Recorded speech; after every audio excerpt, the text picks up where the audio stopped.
गहू न भरडता किंवा रात्रभर भिजत न घालता कुकरच्या फक्त 4 शिट्ट्यांमध्ये मस्त रबडीदार गव्हाची खीर कशी बनवायची ते पाहूयात.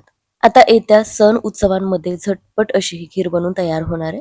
तर त्यासाठी इथे मी 1 कप थोडेसे बारीक करून घेतलेले गहू घेतलेले आहेत. आता हे गहू मिक्सरला सुद्धा थोडंसं वाटून घेऊ शकता किंवा मार्केटमध्ये सुद्धा आता भरडलेले गहू मिळतात.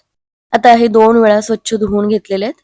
यामध्ये आपल्याला कडकडीत गरम करून घेतलेलं पाणी घालायचंय. झाकण ठेवून 1 तासभर हे भिजवून घ्यायचे. 12 ते 15 बदाम सुद्धा गरम पाण्यामध्ये 1 तास भिजत ठेवायचे आणि त्यासोबतच केशर सुद्धा गरम पाण्यामध्ये 1 तासभर भिजत ठेवायचं.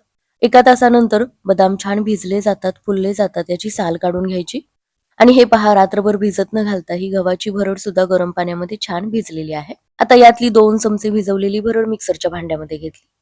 यामध्ये सोलून घेतलेले सगळे बदाम घेतले, थोडंसं पाणी घेतलं आणि याची अगदी बारीक अशी पेस्ट करून घेतलेली आहे. गौरी किंवा गणपतीच्या आगमनाच्या वेळी ही खीर आपण बनवतोच. गौराईचं आगमन झाल्यानंतर आपण गौराईला खूप सजवतो. आपल्याकडे स्पेशल गौराईसाठी कॉम्बो ज्वेलरी उपलब्ध आहे. स्क्रीनवर नंबर दिलेलाच आहे. स्क्रीनशॉट घेऊन ऑर्डर करू शकता आणि हो, शिपिंग बिलकुल फ्री आहे.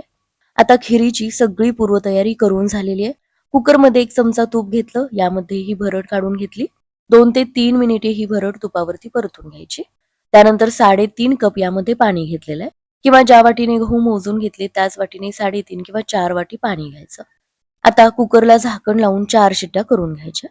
आता कुकरच्या शिट्ट्या होत आहेत तोपर्यंत काजू आणि बदामाचे छोटे छोटे काप सुद्धा करून घेतले.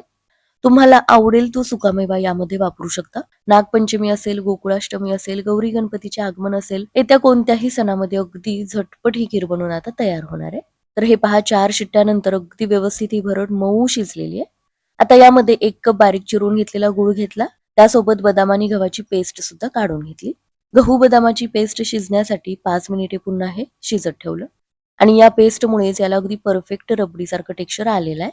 आता यामध्ये केशरचं पाणी, ओल्या नारळाचे काप घेतले, पिस्ता, काजू, बदामाचे काप घेतले, नारळाचा चव सुद्धा घेतलेला आहे, वेलची पूड, जायफळाची पूड घालून छान मिक्स करून घेतलं. गरम असतानाच यामध्ये 1 ते 2 चमचे तूप घ्यायचं म्हणजे खीर चवीला अतिशय छान लागते. कुकर मी बंद केलेला आहे. आता यावरती झाकण ठेवून फक्त 10 मिनिटे असंच ठेवून द्यायचं. म्हणजे गहू बदामाची पेस्ट यामध्ये छान मुरली जाते आणि हे पहा असं मस्त या खिरीला टेक्स्चर येतं.